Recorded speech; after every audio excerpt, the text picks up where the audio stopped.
Welcome back. Thanks for staying with us. The St. Lucia Fire Service has reported receiving 66 ambulance calls over the weekend and responding to 1 physical assault and 2 vehicular accidents.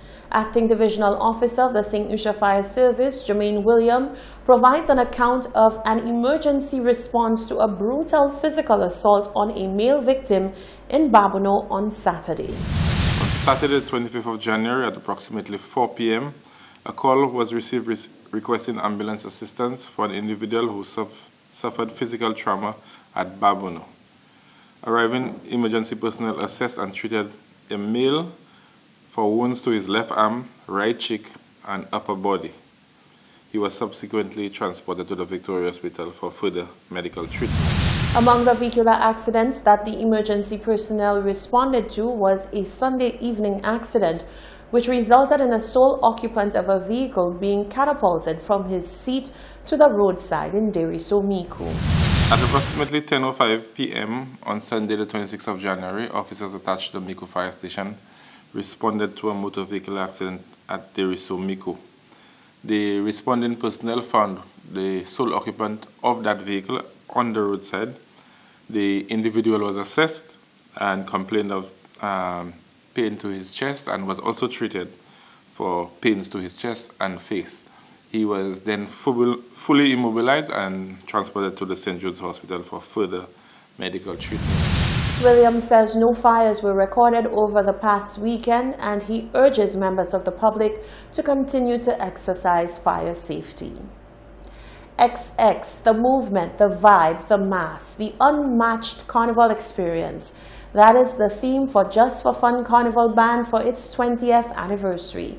The 2020 Carnival Portrayal was launched on Saturday.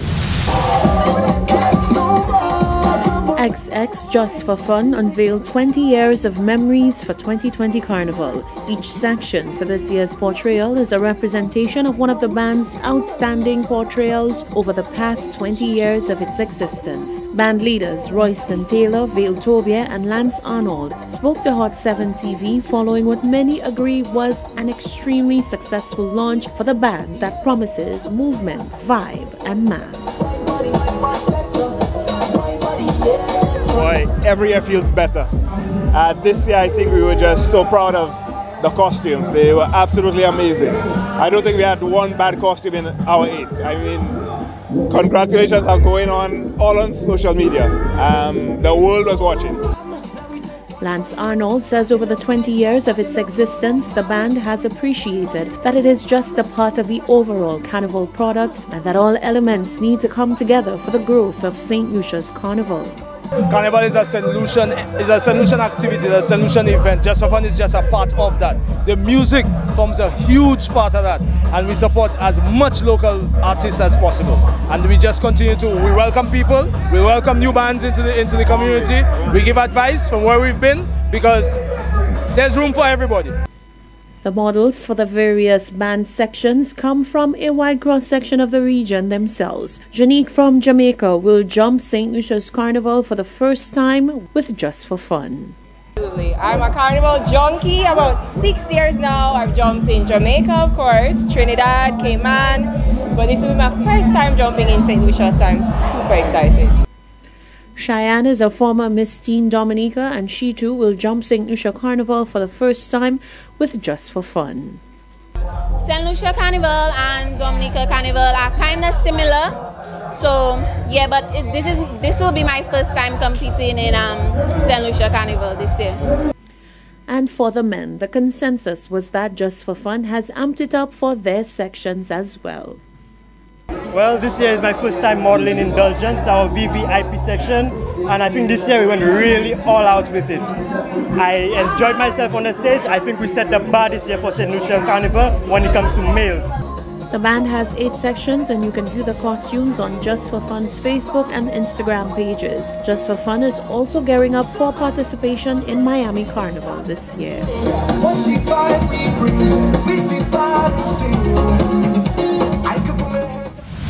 19-year-old Michaela Simpson of Spanish Town, Jamaica, who goes by the stage name Coffee, won her first Grammy on Sunday. In doing so, she created history as the first solo female reggae artist to win the award for Best Reggae Album. Her album, Rapture, features hits like Toast and Burning. In a previous interview with Vibe magazine, Coffee shared her thoughts on being a female musician in a male-dominated genre such as reggae. She said, quote, "I feel like it's a big responsibility, and to whom much is given, much is expected. So I don't look at it as, oh, I've made it, but I acknowledge that I'm in a position where I have a responsibility now to fulfill and to pull through. It just pushes me to work harder, make more things happen, and just keep it going."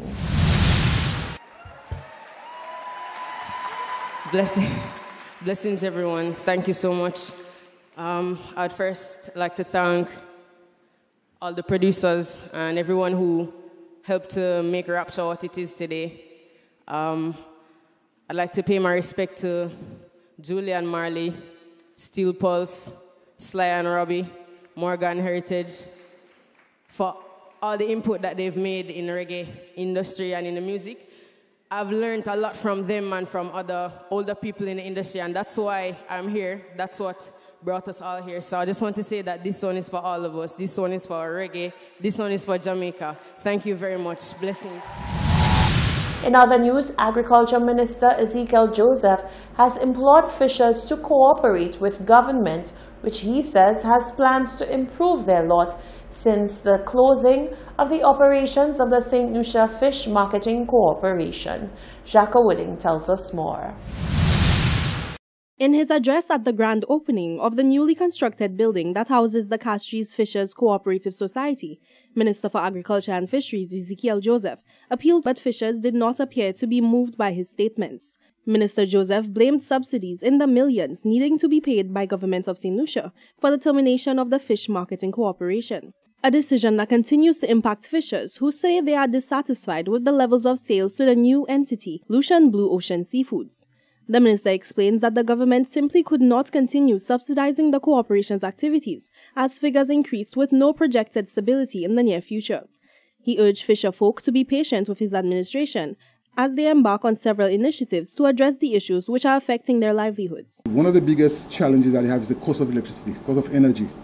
They have written to the ministry to see how we can support them in the whole aspect of solar, putting up a solar system to reduce the cost of energy. So that's what we're looking at. In fact, based on discussions they have had with the fisher folks, is that they are entering into some agreement where there might be some form of insurance, some form of compensation depending on the trade between the two companies, a bonus, so to speak. He says in an effort to ease the transition of the Fishers Cooperative Society into its new home, the government has provided a 5-year lease pardon. The lease is $10,000 a month, but they have, at least for the first 5 years, a lease free because of the investment cost. So allow them to recoup them the cost, and after that they'll be paid $10,000 a month. Minister Joseph insists that it is not all doom and gloom being expressed by local fishers. I'm getting the vibes that some of the fishermen are expressing satisfaction. They've been paid on time. It's not like in the past when they will take 3, 4, 5, 6 months before they are paid.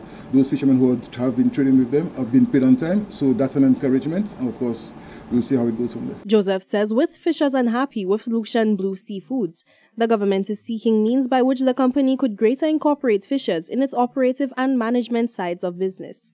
For 7 News, I am Jacques Wooding.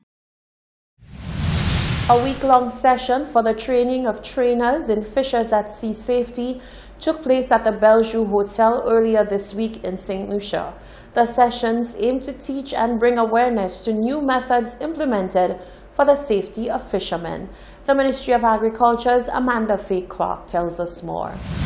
Fisher safety is at the forefront of the Fisheries Department's agenda. Countless fishermen have lost their lives due to the lack of training in proper safety precautions while out at sea. The Fisheries Department, in collaboration with the Food and Agriculture Organization, FAO, and the Fish Safety Foundation of New Zealand, culminated a week-long intensive training workshop to give various stakeholders in the regional fisheries sector the training necessary to be better equipped to train other fishers and colleagues. Chief Executive Officer of the Fish Safety Foundation, Eric Holliday, whose organization was procured to facilitate the training, says, One of the achievements realized thus far under this intervention, which forms part of the ongoing Sissy for Fish project of the Department of Fisheries, is the launching of the online platform, which will place timely information and the latest developments in safety practices in the hands of fisheries practitioners and trainers. The work that we do through our foundation is directly funded by a number of organizations, and because we are luckily the one-of-a-kind organization in this field looking at fishing safety globally, the FAO had heard about us. They then contacted us, spoke about this mission, and we were really interested. And after negotiations, we agreed that I would come here for 2 or 3 visits.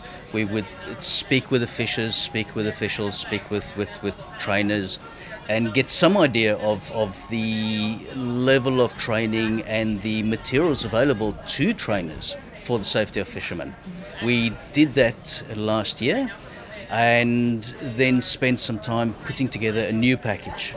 And the purpose of this workshop is to introduce that to these trainers and then assist them on an ongoing basis to deliver it. We've committed to providing information on a continuous basis and updating that. But it's really about developing the skills for the trainers here and then providing them with the tools to carry out the task. Regional coordinator of the Sissy for Fish project, Iris Monero, explains that any intervention which will safeguard the interests of fishers will have far-reaching benefits for the subsector. This training is part of the portfolio of activities of Sissy for Fish.